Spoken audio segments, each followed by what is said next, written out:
अजीब। तो दोस्तों, बीजेपी को अब तक विपक्षी दलों के गठबंधन यानी इंडिया के नाम से डर लगता था, लेकिन अब तो उसे गांधी सरनेम पर भी डर लगने लगा है। असम के सीएम हिमंता बिस्वा शर्मा ने अब गांधी परिवार को डुप्लीकेट सरदार बताते हुए राहुल गांधी से कहा है कि उन्हें गांधी सरनेम छोड़ देना चाहिए। हिमंता बिस्वा शर्मा के मुताबिक अगर कोई डकैत गांधी सरनेम का इस्तेमाल करता है तो इससे वो ऋषि नहीं बन जाएगा। जरा सुन लेते हैं क्या कुछ कह रहे हैं हिमंता बिस्वा शर्मा, असम के मुख्यमंत्री। सुबह सुबह इनका ये वीडियो आया और उसके बाद से बहुत सारी बातें हो रही हैं सियासी गलियारों में, लेकिन सुनिए पहले।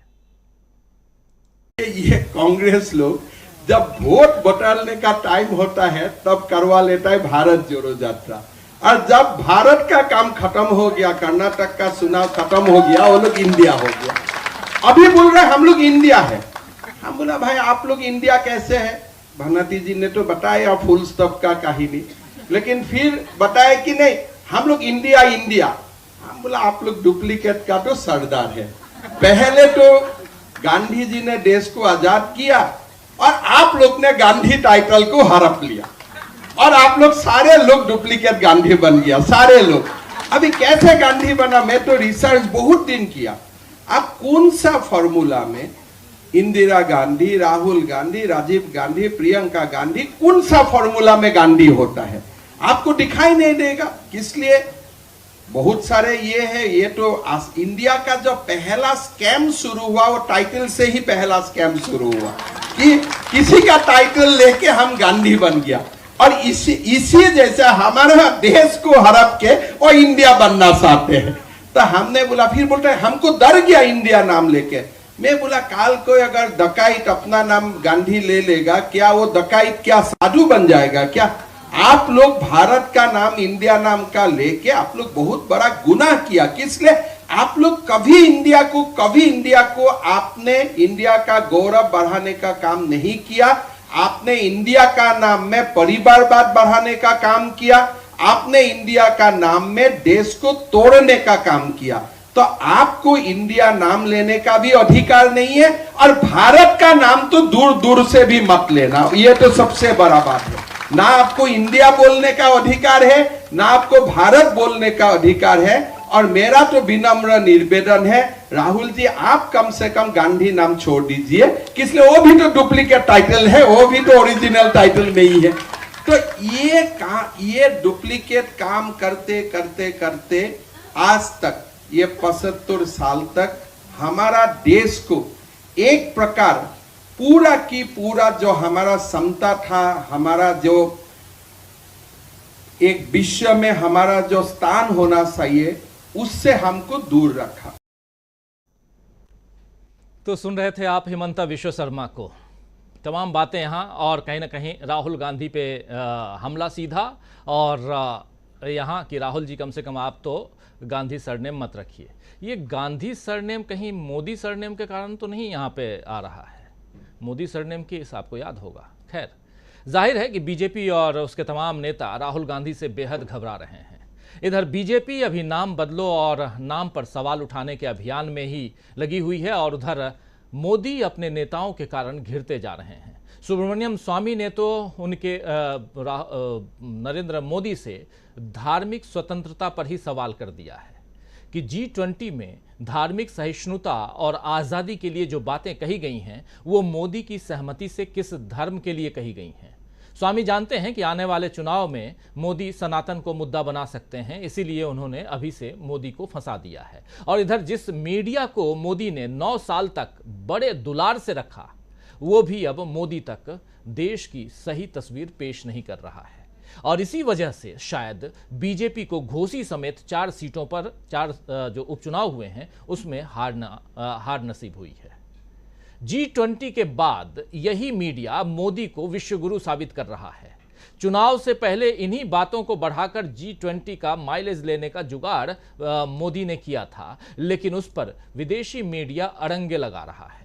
जो बाइडेन ने तो वियतनाम की प्रेस कॉन्फ्रेंस में कह दिया कि उन्होंने पीएम मोदी के सामने मानवाधिकारों का सम्मान और प्रेस की आजादी का मुद्दा उठाया। वहीं अब ब्रिटेन के अखबार गार्जियन ने साफ लिखा है कि उनके पीएम यानी कि ब्रिटेन के प्रधानमंत्री ऋषि सुनक को भारत में वैसा आदर सम्मान नहीं मिला जिसकी उन्हें उम्मीद थी। ऋषि सुनक के इस दौरे को लेकर द गार्जियन ने, दुनिया का बड़े अखबारों में से एक है गार्जियन, आप जानते हैं, गार्जियन ने हेडिंग दी है, ऋषि कौन, G20 में भारत के करीब आने की होड़ में सुनक निर्धारित वरीयता क्रम से भी नीचे खिसक गए।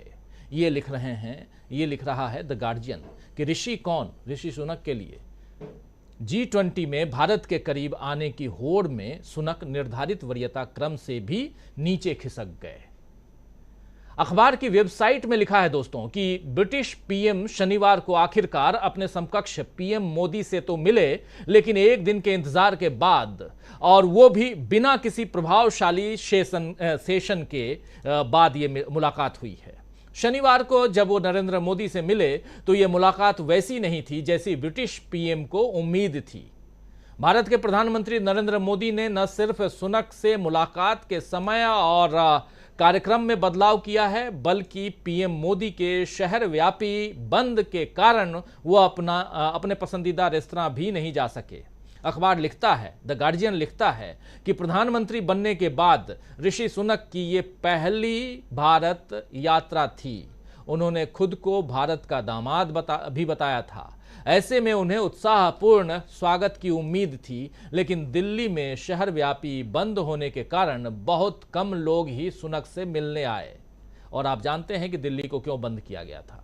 इधर कनाडा के कई शहरों में खालिस्तान जनमत संग्रह कार्यक्रम में, आप जानते हैं कि कनाडा में खालिस्तानी जनमत संग्रह का कार्यक्रम भी चल रहा था उस वक्त जब यहाँ दिल्ली में G20 की बैठक चल रही थी, और उस जनमत संग्रह कार्यक्रम में बड़ी संख्या में सिख जो हैं मौजूद थे। जिस समय ये जनमत संग्रह कनाडा में चल रहा था, ठीक उसी समय प्रधानमंत्री नरेंद्र मोदी ने G20 शिखर सम्मेलन में आए हुए कनाडा के पीएम जस्टिन ट्रूडो से वो मुलाकात कर रहे थे और भारत विरोधी गतिविधियों के बारे में नई दिल्ली की चिंताओं से मोदी साहब जो हैं वो जस्टिन ट्रूडो को अवगत करा रहे थे।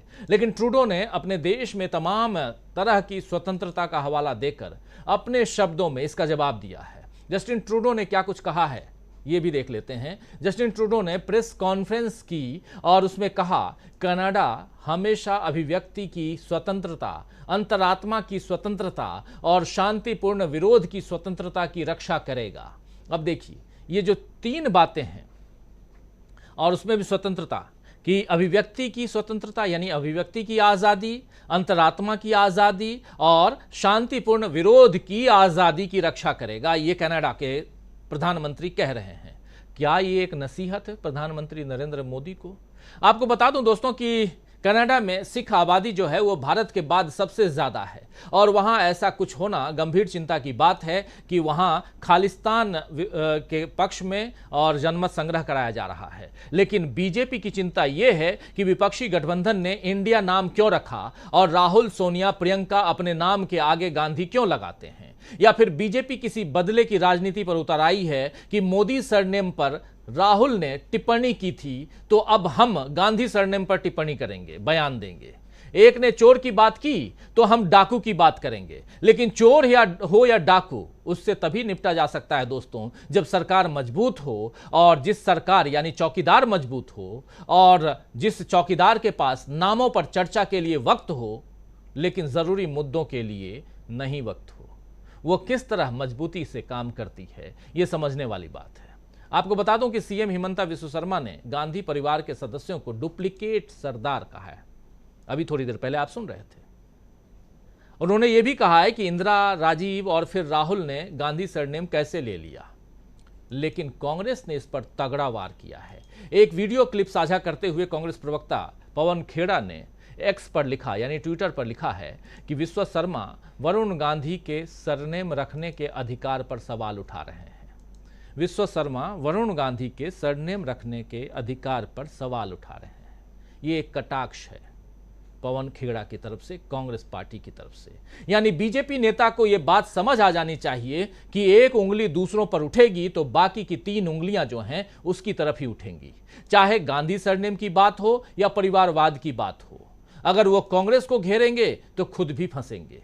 ध्यान देने वाली बात यह है कि बीजेपी नेता खुद तो फंसेंगे ही, अपने बयान से मोदी को भी फंसा लेंगे। उधर राहुल गांधी विदेश से भी भारत का दर्शन करा रहे हैं, नाम से लेकर नफरत तक पर अपनी बात रख रहे हैं।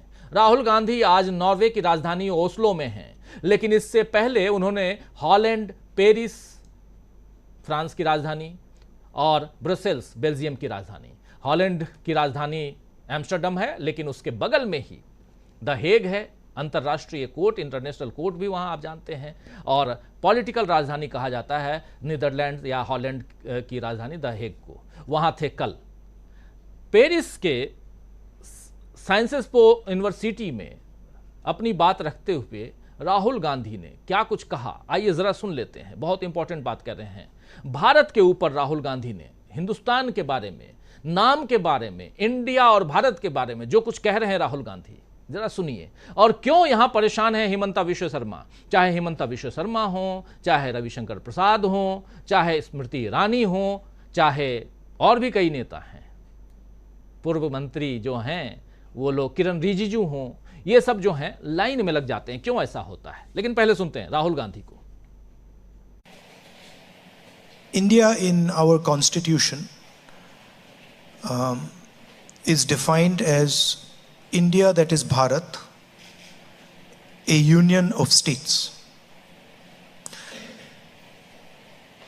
So these states, they have got together and formed India or Bharat. And the most important thing is that the voice of all the people who are included in these states is heard loud and clear, and no voice is crushed, intimidated, because I believe that India has an inherent wisdom, that it has a very long history, a long tradition, and my experience has been that regardless of whether people are poor or rich, they have a sense of what India should be doing and where it should be going. So to me, the first step is protecting that voice and making sure that the institutions, the structures that protect that voice are working and are defended. That's where the whole thing begins. And I state that because when we use words like democracy, what we are actually talking about is the voice of people. And listening effectively to that voice, allowing that voice expression is central to any success. And we've experienced that. Pretty much everything that we've achieved so far, whether it is our economic growth, our ability to manage our differences, the bedrock of it is this idea that we protect the voice of all our people. And our leader, Mahatma Gandhi, said it best when he said that the most important voice is the one that's last in the line. It's the most difficult voice to protect. And a nation that is doing that will succeed. तो सुन रहे थे आप यहाँ राहुल गांधी को। साफ साफ राहुल गांधी कह रहे हैं कि चाहे भारत की बात हो, इंडिया की बात हो या महात्मा गांधी की बात हो, ये तमाम बातें यहाँ राहुल गांधी कहते हुए, अपनी बात रखते हुए, भारत की फिलॉसफी को, भारत की आवाज़ को यहाँ रखते हुए राहुल गांधी दिखाई दे रहे हैं। आइडिया ऑफ इंडिया, उसकी बात यहाँ राहुल गांधी कर रहे हैं। आइए चर्चा की शुरुआत करते हैं दोस्तों। और राहुल और गांधी आखिर क्यों बार बार, और उसके साथ साथ अब इंडिया क्यों परेशान कर रहे हैं मोदी जी को, मोदी जी के नेताओं, मंत्रियों, साथियों को? और सबसे बड़ी बात कि राहुल ने विदेश से चल दिया है क्या मास्टर स्ट्रोक, जिसमें फंस गई है बीजेपी। इन सब पर चर्चा करेंगे आज हम।